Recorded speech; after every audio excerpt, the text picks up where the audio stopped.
ইলাহা ইল্লাল্লাহ মুহাম্মদ মহানের জানাজায় উপস্থিত সম্মানিত মুসলিয়ান, আমরা ভারাক্রান্ত মন নিয়ে এখানে এসেছি।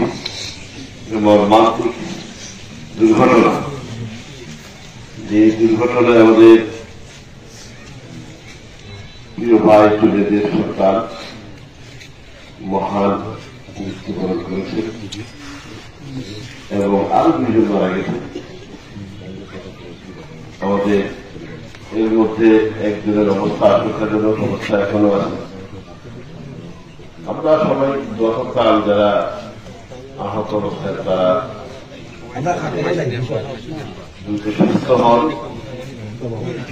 আর বিষয়টি মহান তার আব্বা, তার পরিবার,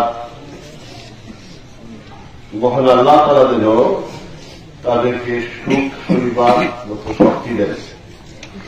আমরা সবাই দোয়া করি। এটি অত্যন্ত বাচ্চা ছেলে, বাবার কাঁধে সন্তানের লাশ, এতে ভারী কিছু নাই। মহান আল্লাহ তাআলার ফয়সালা আমরা মানতেই হবে। সবাইকে অনুরোধ করব, দোয়া করবে তারা যেন ব্যাগ থেরাপি হয় এবং আমাদের জুনে বাচ্চার মা সহ পরিবারের সবাই সবাই যাতে করতে পারে। বিসমিল্লাহির রহমানির রহিম। সম্মানিত মুসল্লিয়ান, আমরা সকলেই অবগত, গতকালকে সড়ক দুর্ঘটনায় আমাদের ছাত্রদের 2 জন এবং কোম্পানিগঞ্জের 1 জন মৃত্যুবরণ করেছেন।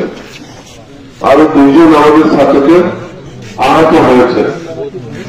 গতকালকের যে দুর্ঘটনা, এটা আসলে মর্মান্তিক, হৃদয় বিদায়ের একটি দুর্ঘটনা।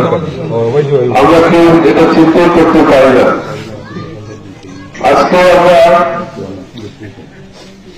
এখানে যার জানাজায় উপস্থিত হয়েছি,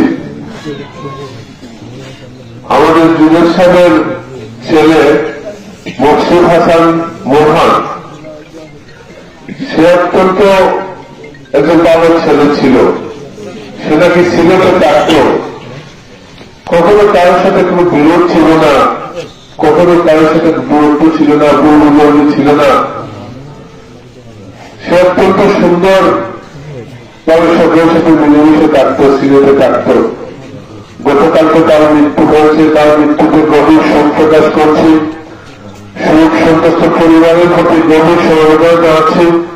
আল্লাহ রাব্বুল আলামিনের কাছে প্রার্থনা করছি, আল্লাহ রাব্বুল আলামিন যেন মকসুদ হাসান পাবন সহ যারা মৃত্যুবরণ করেছেন তাদের সকলকে জান্নাতুল ফেরদৌস দান করেন এবং যারা আহত হয়েছেন তারা যেন আল্লাহ দ্রুত সুস্থ করে তোলেন এবং এই মৃত্যুতে পরিবারের যারা আছেন তাদেরকে যেন শোক সংবাদ পৌঁছে দেন। আমি বক্তব্য রাখবো না, আপনার সকলে তার জন্য দোয়া করবেন, আল্লাহ যেন তাকে জান্নাতুল ফেরদৌস দান করেন। আসসালামু আলাইকুম। سبحان ربك رب العزة عما يصفون وسلام على المرسلين والحمد لله رب العالمين. لا إله إلا الله محمد